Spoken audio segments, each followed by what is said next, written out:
Parce que je sais, j'ai vu les dégâts que peut provoquer l'ego. On peut guérir de ça? Regardez aujourd'hui, De l'ego en qu'est-ce qui se politique? passe? C'est bien l'ego qui empêche le gouvernement de reculer. La question, c'est pas de savoir si Vous pensez vraiment? Ah bah bien Il n'y a sûr. pas l'intérêt général, sauver le système des retraites, vous pensez Non, qu'il parce n'y que croit tout le monde pas? a démontré que c'était pas du tout le résultat de cette réforme, c'était pas de sauver le système des retraites. Il n'y a pas de déficit, on le sait. Alors venons et au puis, livre. Et puis voilà, pour lutter contre les déficits, il faut aussi remettre l'impôt de solidarité sur la fortune. Donc l'argumentaire qui consiste à dire, qui sera sans doute développé demain, en disant ben, malgré vous, je vais faire votre bien malgré vous. Moi, je sais ce qui est bon pour vous.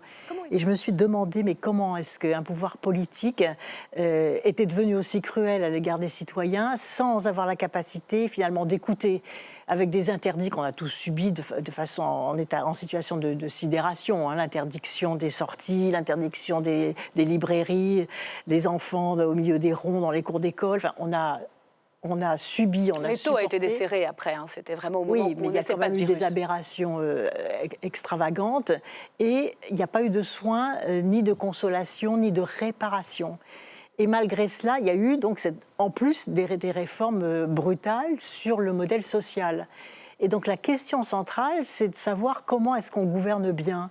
On gouverne bien quand on a l'amour du peuple, qu'on a en responsabilité. Vous voyez qu'on n'est pas obsédé par sa posture, sa réputation, son avenir à soi, mais quand on est heureux dans l'exercice du pouvoir. Et d'ailleurs aujourd'hui, la vraie question que je me pose, en regardant ceux qui sont aux responsabilités et en voyant les dégâts de la France telle qu'elle est aujourd'hui, les gens en grève, le désordre, les gens qui souffrent, qui perdent du salaire, qui ont peur de leur avenir.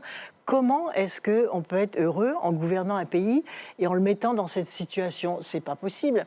Alors que si vous vous dites, attendez, comment est-ce que je fais pour remettre le pays d'aplomb, pour que les gens soient contents de retourner au travail, qu'ils soient au clair sur ce que c'est que le modèle social français? Pourquoi est-ce qu'on ne gouverne pas avec plus de fraternité? Vous trouvez vraiment qu'on est gouverné par la peur et la menace? Objectivement aujourd'hui. Pourquoi est-ce que vous pensez qu'il y a des millions de gens qui descendent dans la rue? C'est très difficile, vous savez, de se mettre en grève, de perdre du salaire, d'aller dans la rue, de risquer pour sa sécurité. C'est le monde aussi qui est très inquiétant et qui est de plus en plus chaotique. C'est pas un peu facile d'imputer la responsabilité aux élus, aux responsables politiques? Mais raison de plus pour ne pas en rajouter. Pourquoi détruire le modèle social français? On croirait entendre Stéphane Hessel. Ça reste tellement d'actualité. Indignez-vous.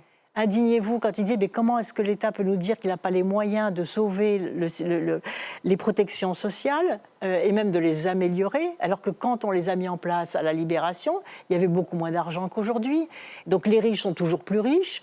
Les économies... Le niveau de vie a quand même largement augmenté. Alors pourquoi baisser? On le voit. Exactement. Donc si le niveau de vie augmente, pourquoi réduire les acquis sociaux? C'est complètement incohérent. Les politiques... Puisque le pays est beaucoup plus riche qu'avant. Et tout cela, pourquoi? Pour les marchés financiers. D'ailleurs, Emmanuel Macron l'a dit. On va sacrifier quoi? Mais ils n'auront jamais assez, les marchés financiers.